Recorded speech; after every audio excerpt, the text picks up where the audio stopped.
pido por favor que abran sus Biblias en el capítulo 15 del Evangelio de Juan para continuar con nuestro estudio en el discurso del aposento alto. Hoy en la mañana solo quiero concentrarme en los primeros 8 versículos del capítulo 15, pero vamos a leer hasta el versículo 17 para poder tomar la idea completa. Yo soy la vid verdadera y mi Padre es el labrador. Todo pámpano que en mí no lleva fruto, lo quitará. Y todo aquel que lleva fruto, lo limpiará para que lleve más fruto. Ya vosotros estáis limpios por la palabra que os he hablado. Permaneced en mí y yo en vosotros. Como el pámpano no puede llevar fruto por sí mismo si no permanece en la vid, así tampoco vosotros si no permanecéis en mí. Yo soy la vid, vosotros los pámpanos. El que permanece en mí y yo en él, éste lleva mucho fruto, porque separados de mí nada podéis hacer.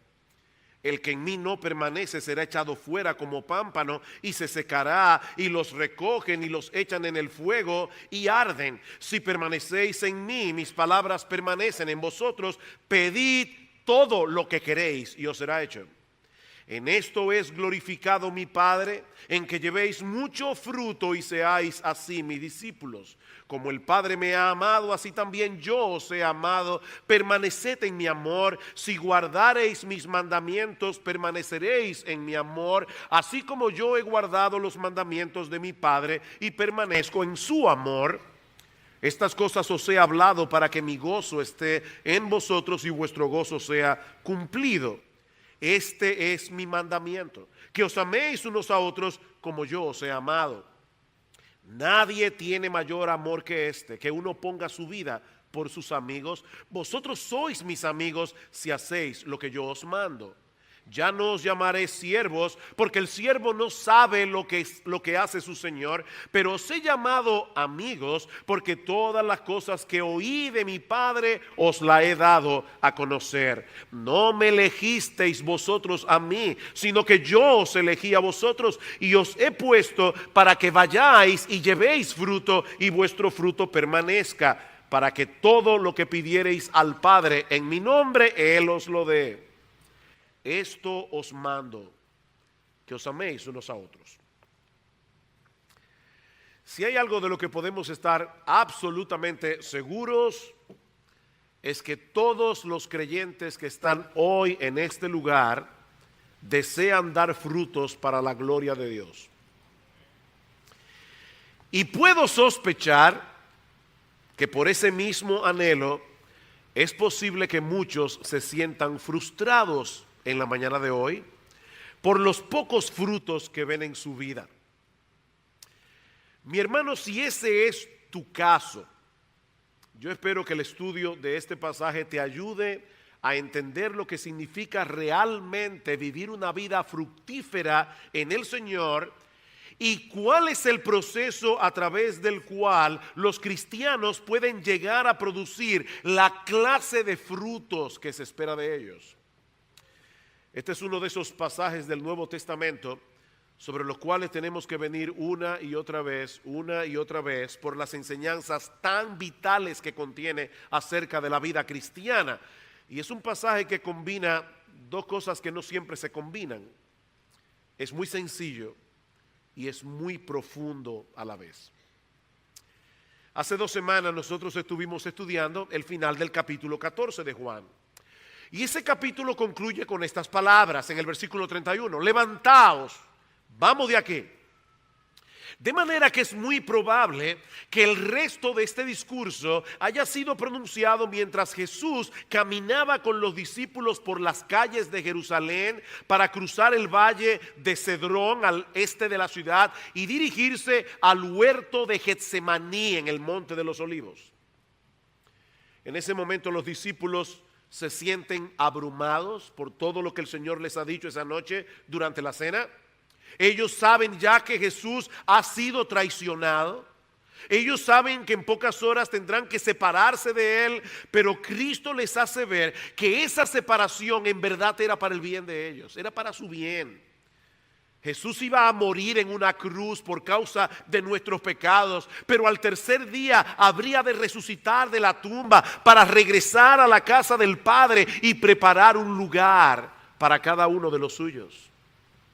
Y mientras tanto, Él no tenía planes de dejarnos solos, sino que enviaría al Espíritu Santo, que estaría con nosotros para siempre, dando lugar a una relación de mayor intimidad con el Dios Trino. Juan capítulo 14, versículo 16, yo rogaré al Padre y os dará otro consolador para que esté con vosotros para siempre, el Espíritu de verdad, al cual el mundo no puede recibir porque no le ve ni le conoce, pero vosotros le conocéis porque mora con vosotros y estará en vosotros. Yo no os dejaré huérfanos. Versículo 23, respondió Jesús y le dijo: el que me ama, mi palabra guardará, y mi Padre le amará, y vendremos a él y haremos morada con él. Y es en ese contexto que ahora el Señor dice a sus discípulos: yo soy la vid y vosotros los pámpanos, o las ramas, como lo traduce en otras versiones. Así como las ramas dan fruto por el hecho de estar vitalmente conectada con la vid, así también vosotros seréis fructíferos por el hecho de permanecer en mí. Esta es la séptima y última declaración de Jesús que aparece en el Evangelio de Juan, precedida por las palabras yo soy.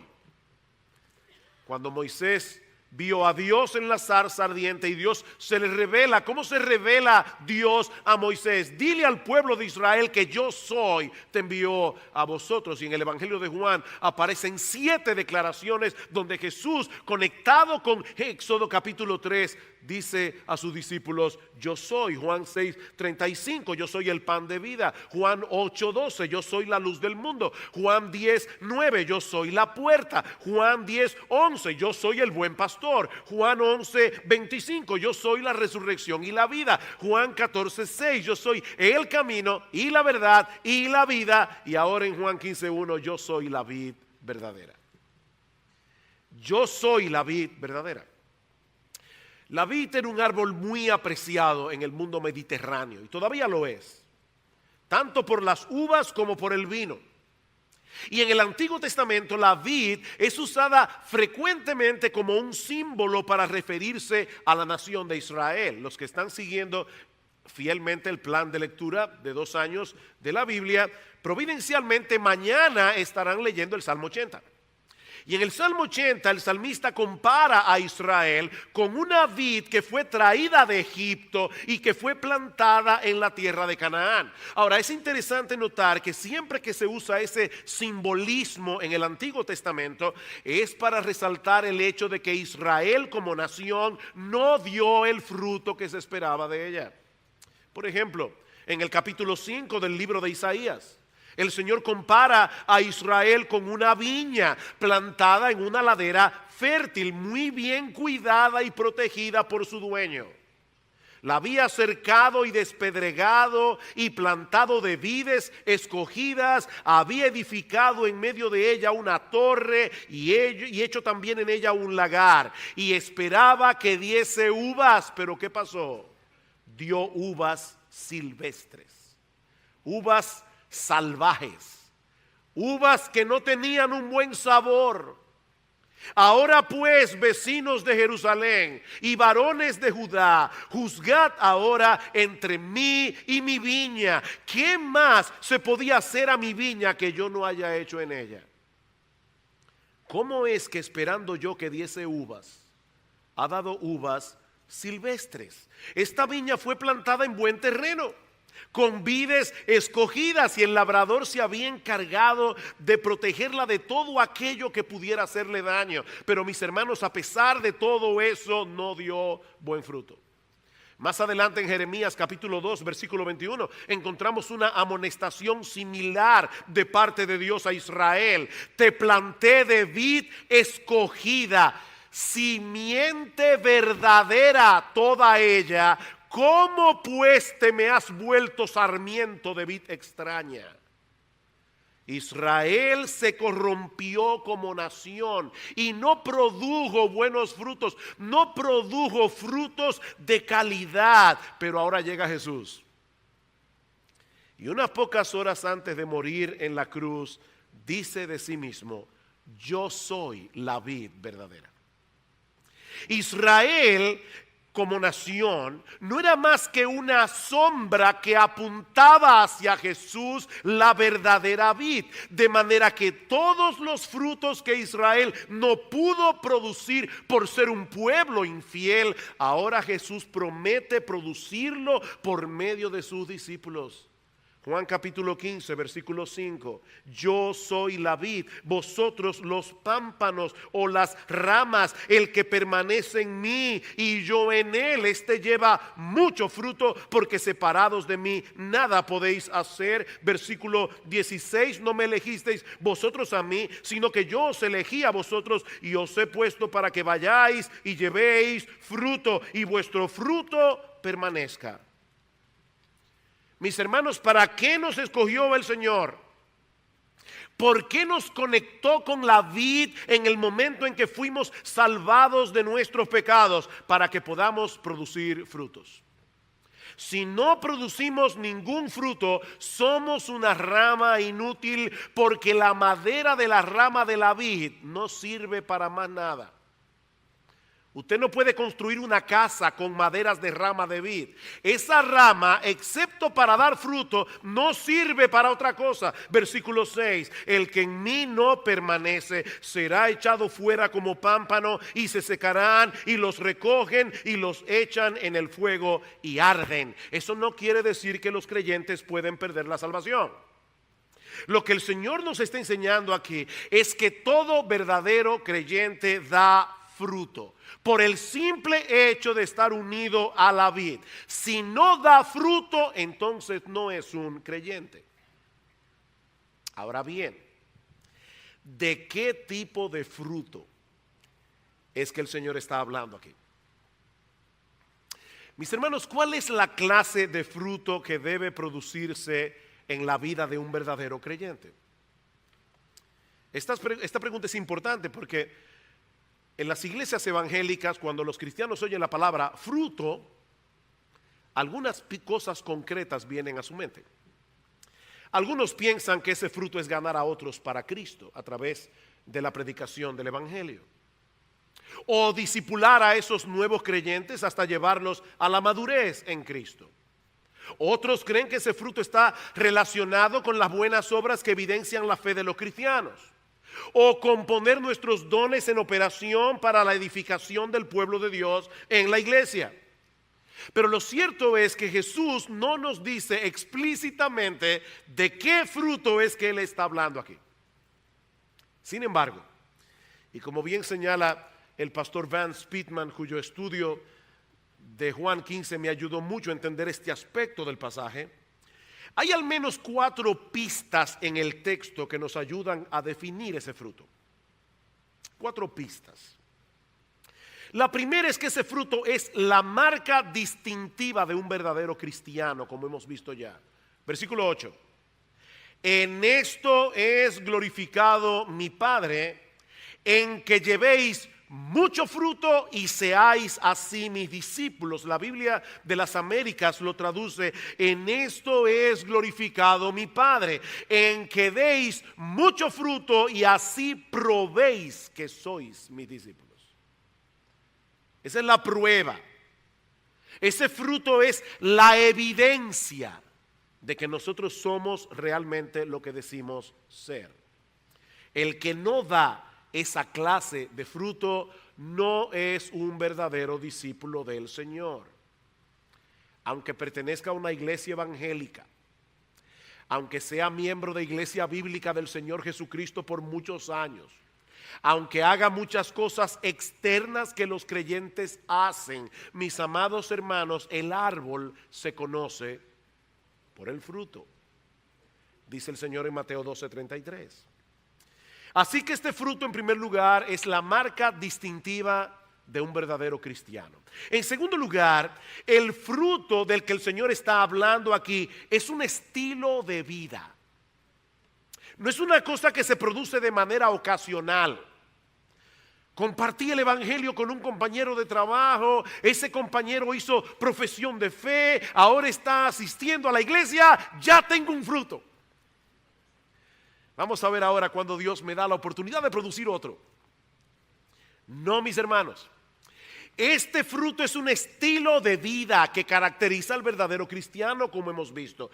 De hecho, todas las veces que aparece la palabra fruto en estos versículos se encuentran en tiempo presente. ¿Y eso qué significa? Eso indica que está señalando una acción continua. Los cristianos producen frutos. En tercer lugar, Jesús también nos muestra en ese pasaje que este fruto no siempre se produce en el mismo grado en la vida del creyente. Este fruto no siempre se produce en el mismo grado en la vida del creyente. En el versículo 2, Jesús nos dice que el Padre purifica los pámpanos que dan fruto. ¿Para qué? Para que den más fruto. Y luego en los versículos 5 y el versículo 8, el Señor nos muestra que el ideal para todo creyente no es que produzcan frutos, no es que produzcan más frutos, es que produzcan mucho fruto. Así que, hermanos, hay varios grados de fructificación en la vida del creyente. Esa es una de las lecciones que aprendemos de la parábola del sembrador. Dice en Marcos capítulo 4 versículo 8 que cuando la semilla cae en buena tierra, refiriéndose a la palabra de Dios que es sembrada en el corazón del hombre, ¿qué sucede? Da fruto y produce a 30, a 60 y al 100 por uno. Todos los creyentes producen fruto, pero no en el mismo grado. De hecho, es posible que un mismo creyente sea más fructífero en una etapa de su vida que en otra. El mismo creyente. En cuarto lugar, Jesús nos enseña en este pasaje que el fruto en el creyente es aquello que glorifica al Padre. Versículo 8 otra vez. En esto es glorificado mi Padre, en que llevéis mucho fruto y seáis así mis discípulos.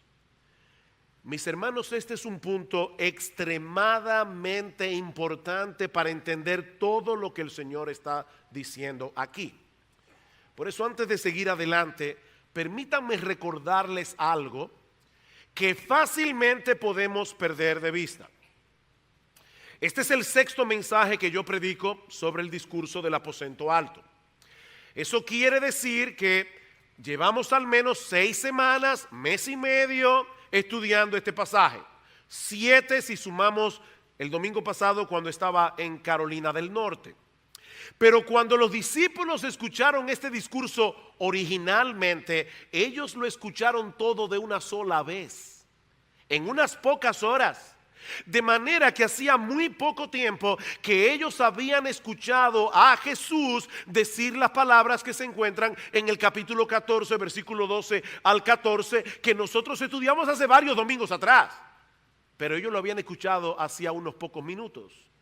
Juan capítulo 14, versículo 12. De cierto os digo, el que en mí cree, las obras que yo hago, él las hará también, y aún mayores hará, porque yo voy al Padre. Y todo lo que pidiereis al Padre en mi nombre, lo haré, para que el Padre sea glorificado en el Hijo. Si algo pidiereis en mi nombre, yo lo haré. Por fin, ¿quién es el que va a hacer estas obras que glorifican al Padre?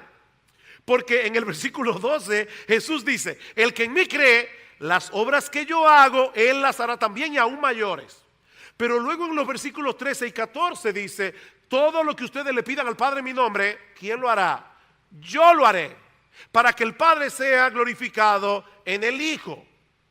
Mis hermanos, Jesús no está diciendo aquí que lo que nosotros le pidiéramos al Padre en oración, Él nos va a dar las fuerzas para hacerlo, para que entonces el Padre fuera glorificado a través de nuestras obras. No. Lo que el Señor promete en este texto es que todo lo que pidiéremos al Padre en su nombre, Él mismo lo haría a través de nosotros, de tal manera que el Padre sea glorificado en el Hijo, no en nosotros. Versículo 13, todo lo que pidiereis al Padre en mi nombre, yo lo haré para que el Padre sea glorificado en el Hijo. Si algo pidiereis en mi nombre, yo lo haré para la gloria del Padre. Mis hermanos, la única razón por la que nuestras vidas redimidas, la de los creyentes, pueden traer gloria al Padre, es el hecho de que Jesús mora en nosotros y obra a través de nosotros. Es Jesús el que glorifica al Padre, porque Él es la gloria del Padre. Juan capítulo 1, versículo 1, en el principio era el verbo, y el verbo era con Dios, y el verbo era Dios. Versículo 14, y este verbo fue hecho carne, y vimos su gloria, gloria como del unigénito del Padre, lleno de gracia y de verdad. Y en el capítulo 1 de Hebreos, versículo 3, dice que Jesús es el resplandor de la gloria del Padre. De manera que cuando Jesús manifiesta su vida en nosotros y a través de nosotros, entonces y solo entonces Dios el Padre es glorificado en nuestras vidas. Nosotros estamos unidos a Cristo de la misma manera que las ramas del árbol a la vid. La razón por la que podemos dar fruto para la gloria de Dios es porque la vida de Jesús fluye a través de nuestra vida. Recuerden lo que veíamos hace unos domingos atrás en el versículo 21 y 23 del capítulo 14. El que tiene mis mandamientos y los guarda, ese es el que me ama. Y el que me ama será amado por mi Padre, y yo le amaré y me manifestaré a él. Versículo 23, el que me ama mi palabra guardará, y mi Padre le amará, y vendremos a él y haremos morada con él. ¿Cuál es entonces el fruto que caracteriza la vida de todo verdadero creyente? Alguien lo ha definido con estas palabras que yo espero que se graben en nuestras mentes y corazones. Es la vida de Jesús en mí, siendo vivida y manifestada a través de mí. ¿Cuál es el fruto? Es la vida de Jesús en mí, siendo vivida y manifestada a través de mí. Si eso te suena abstracto y extraño, vamos a pensar por un momento en la ilustración que el Señor está usando en esta metáfora: la vid y los pámpanos. Una pregunta sencilla de agricultura: ¿cómo se producen las uvas en las ramas de la vid? ¿Es acaso porque las ramas hacen un tremendo esfuerzo de concentración y energía para producir frutos? O sea, la rama dice: concéntrate, concéntrate. Voy a producir un racimo de uvas. Voy a producir un racimo de uvas. ¿Es así como ocurre? No, no, de ninguna manera.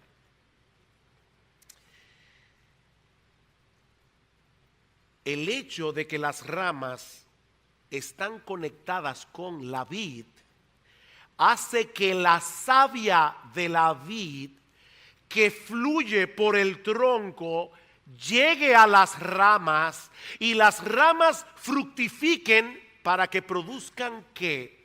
Uvas, porque es un árbol de vid. O sea, mis hermanos, las ramas no pueden producir por sí solas ni un solo fruto, por más que lo intenten. No pueden producir frutos. No importa cuánto se concentren, cuánto se esfuercen, no pueden producir frutos. Lo mismo podemos decir de cualquier otro árbol frutal. Las ramas de las matas de mango producen mangos. ¿Por qué? Porque es la naturaleza del árbol. Mis hermanos, si Jesús es la vid y nosotros somos las ramas conectadas a la vid, eso quiere decir que nuestras vidas, al estar inseparablemente conectadas con Jesús, van a producir ¿qué? A Jesús, la vida de Jesús, el carácter de Jesús. Con Cristo estoy juntamente crucificado. Ya no vivo yo, mas vive Cristo en mí. Y lo que ahora vivo en la carne, lo vivo en la fe del Hijo de Dios, el cual me amó y se entregó a sí mismo por mí. Es la vida de Jesús reproduciéndose en mí, porque Él es la vid, yo soy simplemente la rama.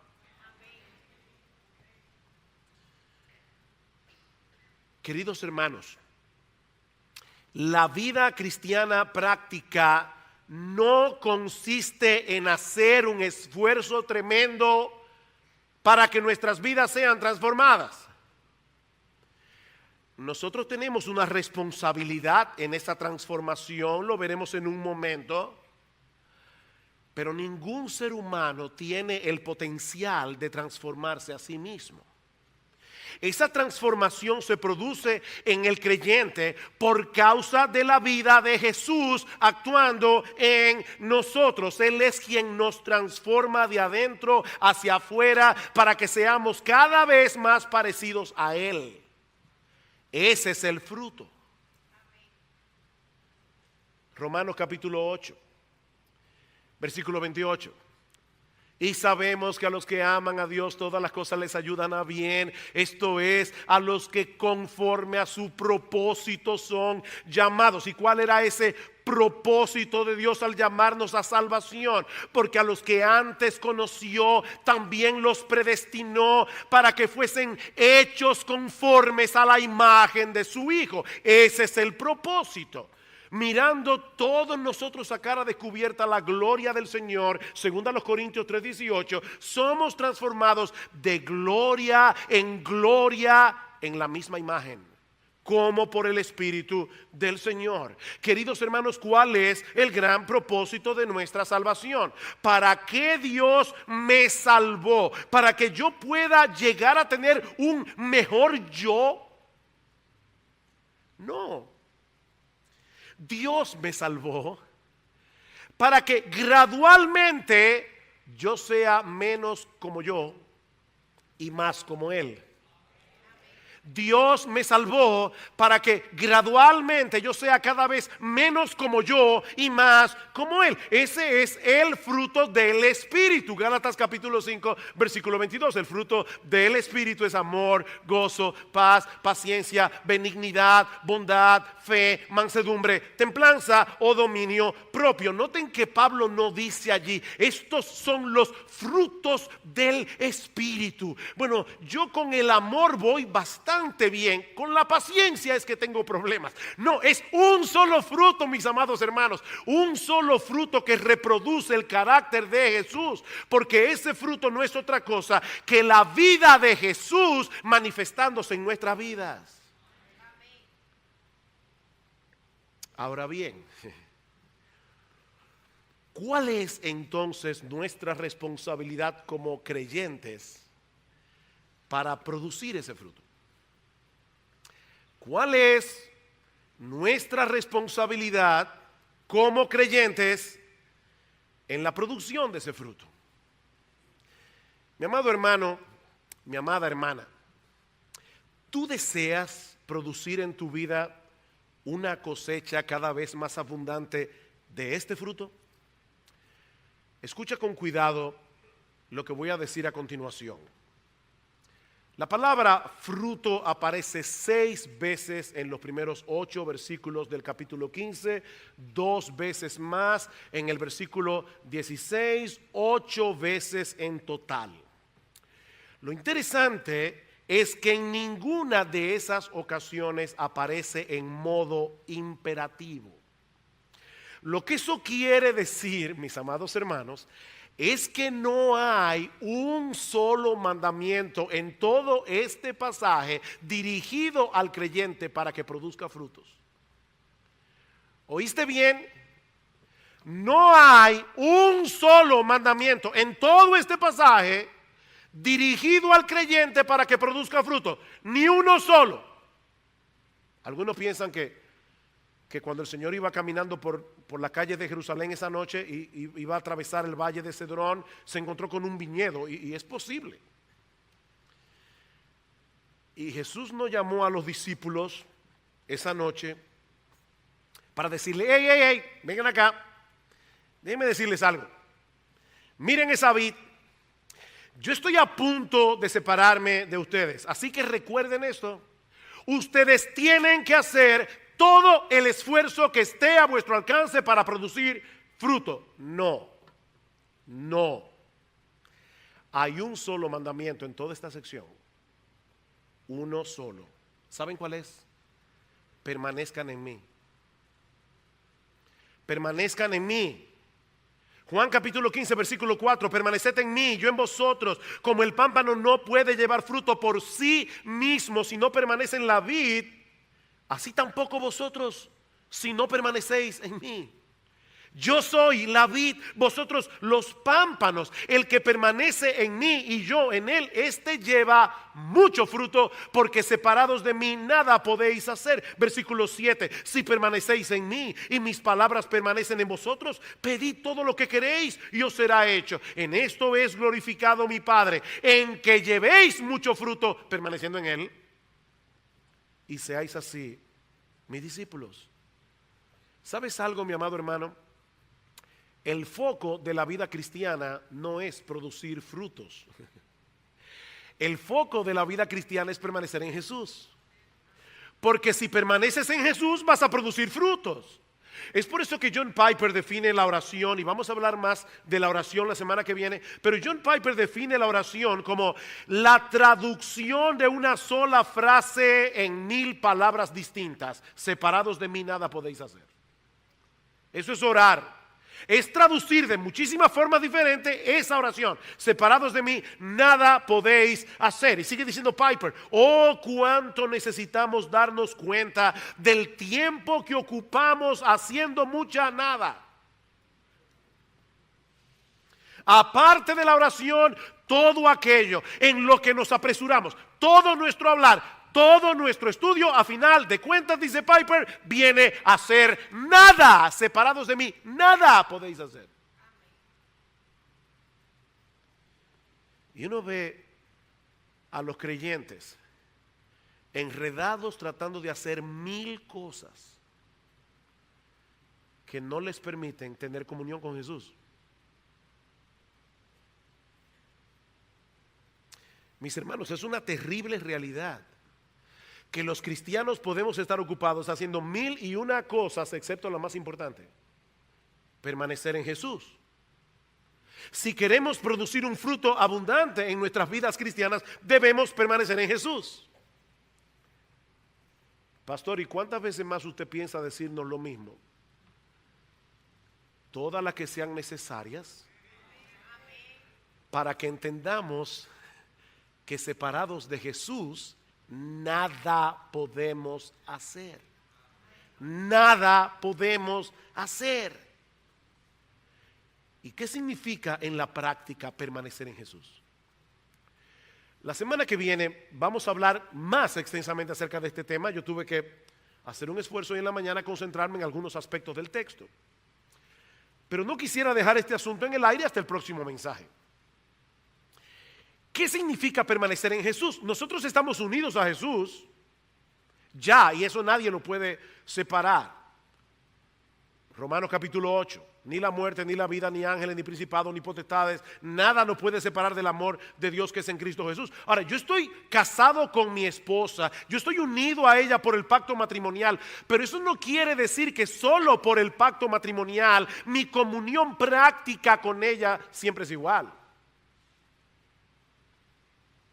Arthur Pink define la permanencia en Jesús como mantener una comunión consciente con Él.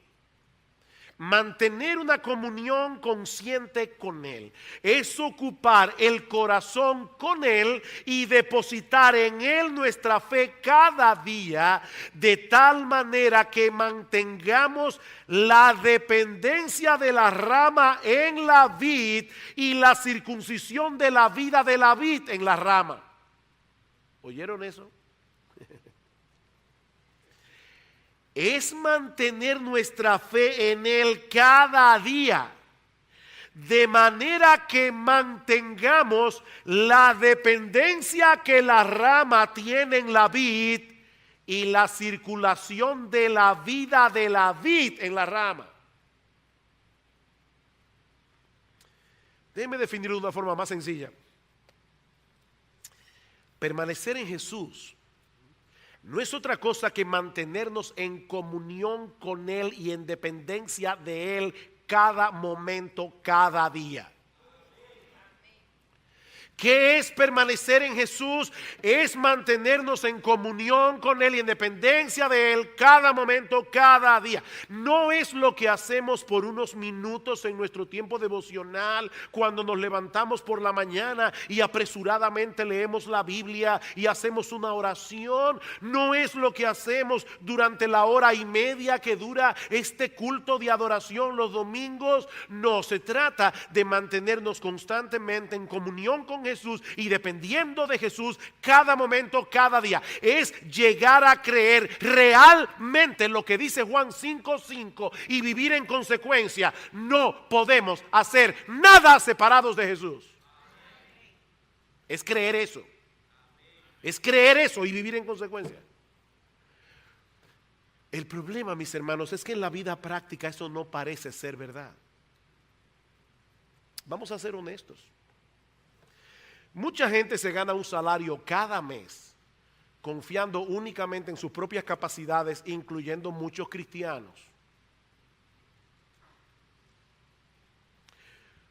Miren, hermanos, muchos cristianos damos la impresión de que se pueden hacer muchas cosas que podemos catalogar como espirituales sin depender conscientemente de Jesús.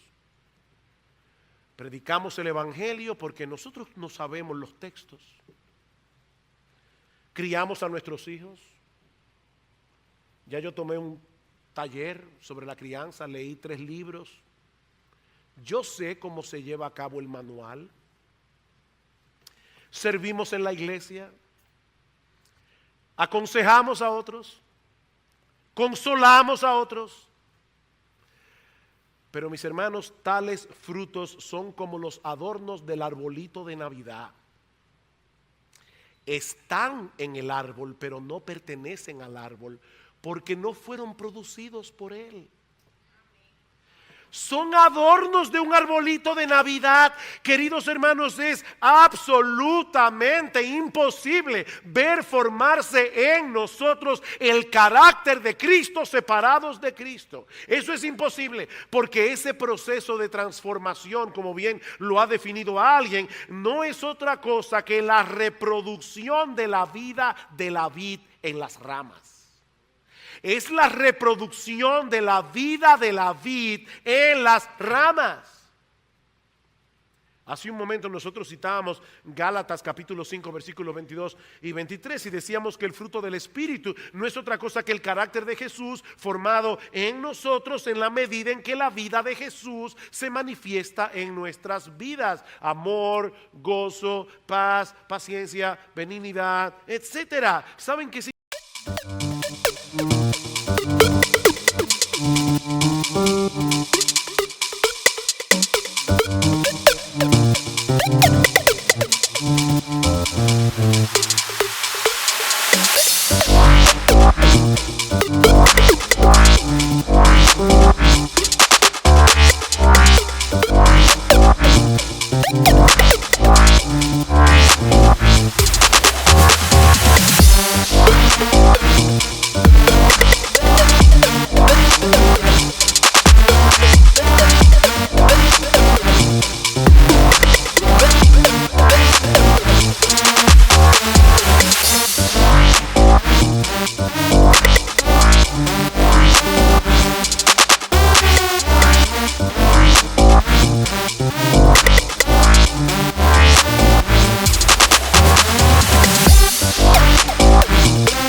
Whispers only we know. You and me in shadows deep, promises our hearts will keep. Neon lights and city dreams, dancing lights and silent screams. Holding tight, not letting go. In the night our love will show. Echoes of love, loud and clear. In my heart, you're always near. Feel the beat of our desire, burning love like endless fire.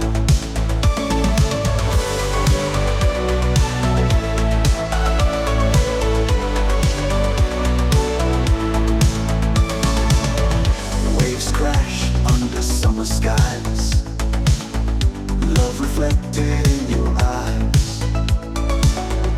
Holding hands, we chase the stars, dreaming big no matter far. Oh, our hearts, they beat as one, in this night till dreams are done. Lost in love, our spirits soar. Keep me close forevermore. Echoes of love, loud and clear. In my heart, you're always near. Feel the beat of our desire, burning love like endless fire.